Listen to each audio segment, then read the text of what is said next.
Hi, very warm welcome. It's Gene from Avstar. Guys, we are in a lot of trouble. Just hear what I've got to say. If it makes any sense to you, you choose to act on it, it's entirely up to you. If not, then that's fair enough. Or if you only want to listen just for a few minutes, and you don't like the way this conversation's going or this video's going, then you're free and welcome to leave and go elsewhere. I want to start off with the magnetic pole shift and how important it is to our beautiful planet. But we can't take our eyes off the short-term issues that are taking place around this world. The magnetic pole migration is essential that we do keep it foremost on the important list, because if we lose our magnetosphere, and it doesn't come back, then we've lost the life support of this planet. And people might say, well, that's not been the case over the last 10 magnetic pole migrations, but there is something different about this pole migration which I've mentioned before, and I think people just overlook this issue. Is that on average the magnetic poles used to go through a migration, a completed reversal, every 300,000 years or so. This time round, we're at 780,000 years, so this event is well overdue. It's late and it's no longer clockwise. Now, does that mean that even during that magnetic reversal that it's going to take a lot longer than usual to actually complete the reversal? We don't know. And the reason why we don't know is because there is a lack of data, and the only thing we have to go on is historical records, and there can be some uncertainties in those. We have talked about the lava flows, and during that a specific point in this lava flow, the magnetic poles had reversed, and we know that because the positioning of the magnetite in the rock as solidified as the pole was migrating, so we can see it going 180 degrees over the field as it reversed. So we have some data, we have some ideas, we know how important the magnetosphere is, we know that there is likely an increase in cancer across all biodiversity, not just human beings but all the animals, all the plant life on our planet. We also know that it can lead to cardiac arrest with animals and change the cardiac arrhythmia of the heartbeat as a result of more cosmic rays inbound. And here at the observatory we monitor radiation on ground level in two different ways.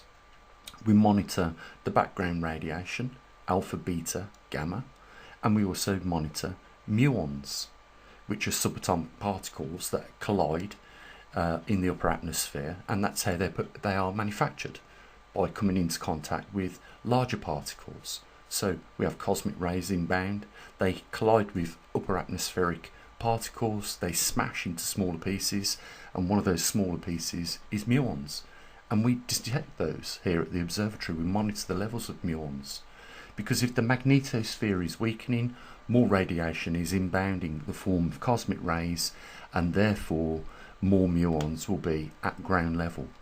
Now, I've always said, I would have loved to have got muon detectors and magnetometers over in South America, in that region where the South Atlantic anomaly is now increasing ever much faster. But it is the way it is. We over the last few years, we've sent out quite a lot of magnetometers.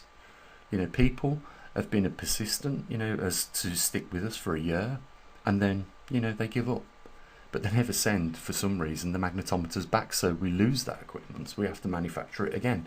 Good job we can, and we've still got plenty of PCB boards to manufacture more muon detectors, but they're not the cheapest to manufacture, I will say that. One of the chips on there, the silicon photomultiplier, cost me, the last time I bought one, around about £120 sterling. So, and the reason why they're expensive is because we're not buying them in massive quantities. The company do allow us to buy singles or a couple at a time, but they would rather sell them in the hundreds. and there's no way we can afford to keep stock of that quantity at that cost. So, you know, what I want to talk about in this video is something very important, and by all means it is by no coincidence, and I'm pretty sure that you're going to agree with me now. And that is the short-term problems that can easily throw us off the road, the straight and narrow. In the short term, we have got this anomaly in the background taking place every single day. It hasn't changed its course. It has slowed down, it has come to a halt in recent years, but it is continued as it is now, picking up slightly a bit more speed this time. This month's reading was a slightly faster reading by a small amount, but nevertheless still a slight increase in the direction that it's always been going, in the east, heading towards central Russia. And at the same time, we know that the magnetic field over Canada is reducing gradually as the increase in magnetic intensity increases over Russia. So we're on board with everything. But here's the big thing. You know, we waited so long to see, you know, a significant movement and increase in the behaviour in the magnetic North Pole, and when we got it, you know, people lost interest in supporting it. And it's the big thing. You know, we've got a website right now which is under threat of going. I cannot do no more financially to keep it going on my own. It requires, you know, like-minded people that don't mind chipping in some bucks to keep it going. But once we lose, if we lose it at this point, we lose something really big. Do you know that, guys? There is nowhere, and you can check this, nowhere on the internet where there is a 6-year active archive which you can access, where you can check the magnetic North Pole position, the background radiation, the oxygen levels, the CO2 levels, the muons in Canada and in the UK, you know, the latest earthquake in the last 24 hours, the amount of volcanoes that are erupting around the world, and lots more. Lots more information than that. But we have a solid block of 6 years of archives. So if someone said to you, and I said this in yesterday's video, if someone said to you, oh, the earthquakes are on the increase in magnitude, you could quickly go and check on the archive on poleshiftnews.com if that was the case. If someone said to you, like we was watching, you know, a well-known YouTuber say that volcanologists have suggested that the volcanoes are on the increase in eruption, well, you know what you could do? Go straight over to Poleshift News and check the 6-year database or the archive of whether or not that's true, because what you would find is that it is only slightly more than usual, and it hasn't just started to be that way overnight. This is a gradual thing over the last couple of years, and that number does fluctuate, by the way. That number goes down and it sometimes goes up, so we could draw a mean line in between the two and it would be normal, basically what I'm saying. But those are the things that we should be looking for increases in, but they're just not happening. There's no point. If you cannot force things to happen, this is the earth, this is Mother Nature that's doing the work here. It's not us here at the observatory. We just record what we see.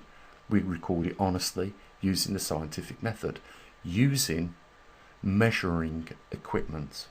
That's the big difference here, and that's what separates us from every other YouTuber that talks about these subjects, such as the magnetic North Pole. Now, I want to leave that on the side. That I just want to say this: it's entirely up to you. You know, it's you guys as well as me that will lose. Well, I won't lose the data. I've got it backed up on hard drive, but you guys will lose access to that. You know, you'll lose the opportunity to verify and fact check whether these things are on the increase or not if we lose the website. So it's up to you. I don't know how important these things are to you. I don't know how much time you invest in doing your own little bit of research into these things, but I'm just saying, you know, it is a valuable tool that we've created over a period of time of 6 years at least that we've been gathering the data. Now, second part of this video is discussing the short-term issues that we face, and if we don't get a grip of what's going on right now, we are going to be derailed off this road, off this track. we will definitely be derailed. Something is going on, and I think you will know what that is, because I'm telling you now, 100%, I guarantee you this, you can take it to the bank, that what is taking place in our world is by all means no coincidence. There is no coincidence whatsoever that every country around the world is facing a financial living crisis, where people are living in high inflation, and we're talking about the entire world here, guys. Yes, countries in our history have gone through recessions before, but never as countries collectively around the world gone through recessions. So there is something going on here. You have to agree with me on this. This is not a coincidence. What, you're telling me that all of a sudden today we have arrived in a world that has gone bankrupt and that has got no money, and that everybody that work can't afford to even pay the bills even though they're working, and this is the same for every single country around the world? No, something else has happened here. This is not a coincidence. This is synchronicity. Where is the elephant in the room? Give me your opinions down in the comments section. Let me see what your thoughts are on this, because I'll give you mine right now. This is a coordinated effort to do this. Somebody is bringing down the global economic system on purpose, and all it's doing to us people is enslaving us. Do you understand that? You know, look up the terminology if you don't believe me of what a slave is. Google it. Put it in ChatGPT. Ask them what a slave is, and then compare it against how you're living right now. And ask yourself the question: are you there? Are you a slave to this system? Because I am, clearly. It's clear that I am, and it's clear that I know people that are. And I just, I know that some people won't want to admit that, but it's true. We all are. And then we get back to what was suggested. Wasn't announced that it was going to be the case. It was a mere suggestion in Davos, that you will have nothing and you'll be happy. Well, you know what my opinion is on this? This is coming from just 1 or 2% of the world's population that realise that something has happened. I know what's happened. Clearly, if I'm going to reveal it, what's happened, I'll tell you the big secret in a few seconds. Just bear with me. But that thing has happened, and yet it stands to threaten the 1 or 2% more than it does all of us. It really does. But we have to move forward if we are going to maintain our course in this modern world using modern technology. Things like robotics and artificial intelligence. If we are going to stay on the course, then we have to make the change across to another system. 100%. The capital system, guys, is finished. The only people that the capital system serves right now are the rich and the elite. And of course, that is a huge incentive for them to want to keep it going. And they will keep it going pretty much to the last one of us stands, or the last one of us, has to be evicted and leave our properties. They will do it. That's how ruthless these people are. These people profit on death, on war, on pandemics, and poisoning people with pharmaceuticals. They are at the root of all these issues that the rest of us suffer by. And if you look, you will see that there are 6 huge companies that own every other company in the world, and they're all doing the same thing. They don't want to pay labour anymore. They want to pay robotics.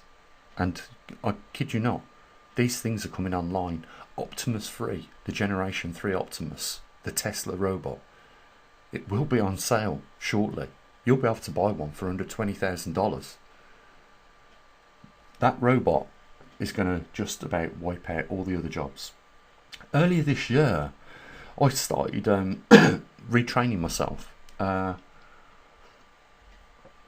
to drive HGVs, articulated lorries, or semis as they call them in America. And a couple of days ago, I come across a company, I forget the name of the company now, in America. And they have come up with a driverless lorry that is actually being used in Texas. I think it was called Orion or something like that. Give me a second, I think I've got it on my phone. Just bear with me. Aurora, that's the company's name. I think it's based in Texas as well, but what they're doing at the moment is these trucks, by the way, driving up and down the motorway or the freeway over there with no drivers in the cab whatsoever. And I think that's a little bit risky, because, have you ever seen a truck that has a blowout on the front steering axle? Even human beings struggle to control that. I would like to see how the Aurora driverless database copes with something like that. But my point is this: when a mistake is made by a 44-ton truck on a motorway or a freeway, that can easily end up with the loss of multiple lives. We're not talking a small car that weighs a ton. We're talking a vehicle that weighs 44 tons and plus. When you have a blowout on the front axle, the steering axle of that truck, it's hard to keep the thing straight and narrow, as well as under some form of control. And I've seen some pretty ugly accidents while I've been on this course, almost enough to put you off wanting to be a driver of, any large heavy goods vehicle. But, that's what I'm saying. These companies, the company that's managing the Aurora Project, the driverless trucks, is the same three guys that done the database for Tesla automated driving, self-driving platform. And they're taking it to the next level with trucks. And they were already saying and talking about the benefits to companies that have this system of automation of the trucks in their company, that they can run them round the clock pretty much, these trucks. Whereas drivers, especially here in the UK with EU regulations, we have to drive 4.5 hours, take a 45-minute break, and then you can drive another 4.5 hours. And you can't exceed, 90 hours over a 2-week period. In a consecutive 2 weeks, you can't exceed 90 hours regardless. There are some extensions, but I won't bore you with the details. You can work 2 days a week for 10 hours instead of the 9. But I won't go into the details of that and bore you. My point is this, is that we thought that job was safe. I thought that job was safe, and then we got... But I did say this to friends, how soon do you agree with me that, we will see this go from Teslas to trucks? And they said, well, probably 10 years. And I thought, well, yeah, maybe 10 years. So for now, it would be a safe, industry to move into. And then, I come across that Aurora Project. And of course, that is at risk. And every job is at risk when it comes down to artificial intelligence and robotics and other things. So my point is this, again, I'm making this point. I feel like I keep telling people the point and the problems of what we're facing, but no one ever seems to do anything about it. But this is the problem. There doesn't seem to be much enthusiasm by these politicians globally to realise that people, in order to participate in this capital system or the monetary system, have to have access to the ability to obtain money. That means that you have to exchange your labour at some point for an amount of money. And if there's no jobs there for you to do that, then there is only two other possibilities of you obtaining money. If you can't get a job and earn that money by exchanging your labour for it, then you might be able to get some form of universal benefits. Now think about that word. This is another word that is being used internationally in a lot of countries. Universal benefits. But the benefits don't pay enough to keep somebody in a property and to keep food on their table, to keep the electric and lights and gas on and heating It doesn't. And here's my argument with regards to that. You know, if you're going to have a minimum wage that you're going to tell companies that they have to pay their employees that at least that amount, then when it comes to benefits or these universal benefits, why isn't it paid on the principle of minimum wage? Or you could call it anything you want. Call it subsidising. There isn't enough work for you in the industry, in the workforce industries across the range. Therefore, we're going to subsidise you because you're not needed at the moment. But there's no such thing. So it just brings down to one other way of obtaining money, and that is stealing it. Or stealing something that has a worth you can then exchange for money. And that means you've got to break the law, which is not a good thing, because you could end up in prison for that. So out of all those three methods of obtaining money, that's probably the least way, but it is still a way. And as we see, the people that have less and less, as we already seen here in the UK and in other countries, they're shoplifting. You know, that's why we've got, you know, blocks of cheese put in plastic cases. That's why we see the bacon put in plastic cases. That's why we see alarm tags on jars of coffee. You know, it's got to that point.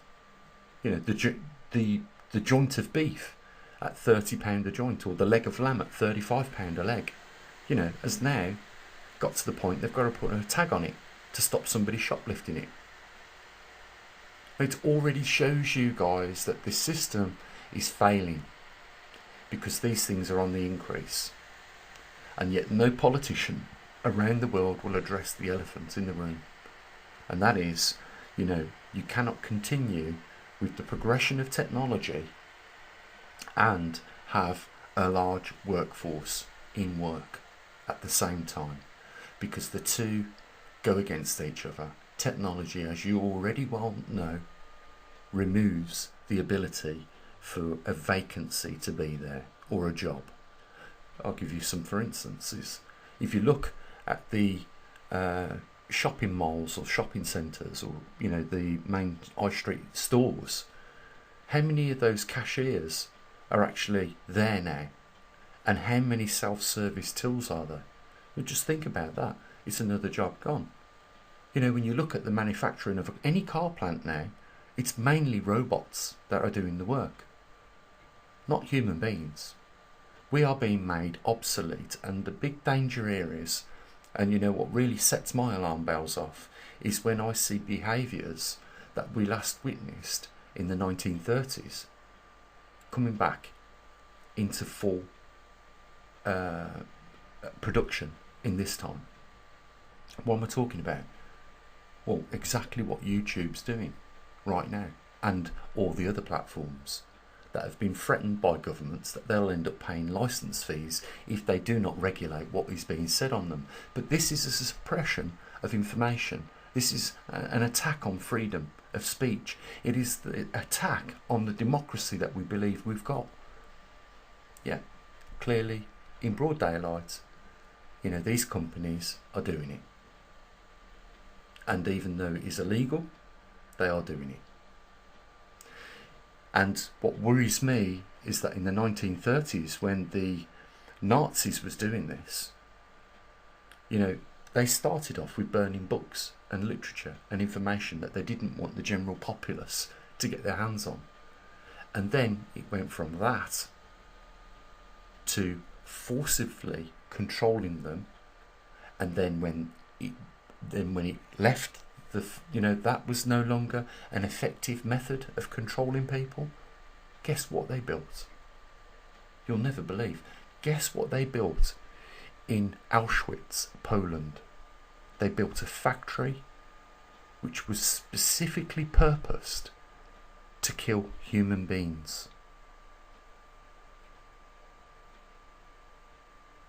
Think about that. That weren't so long in our history that human beings did this to each other.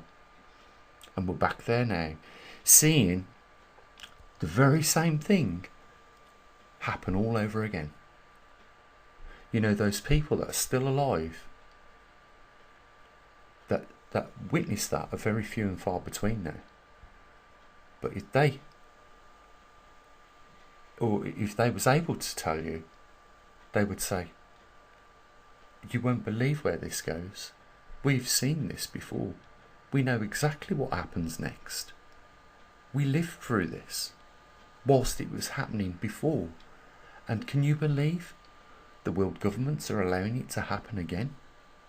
Can you believe that? We've already, I'm not going to mention names, but we already have war criminals in this world that are guilty today of war crimes.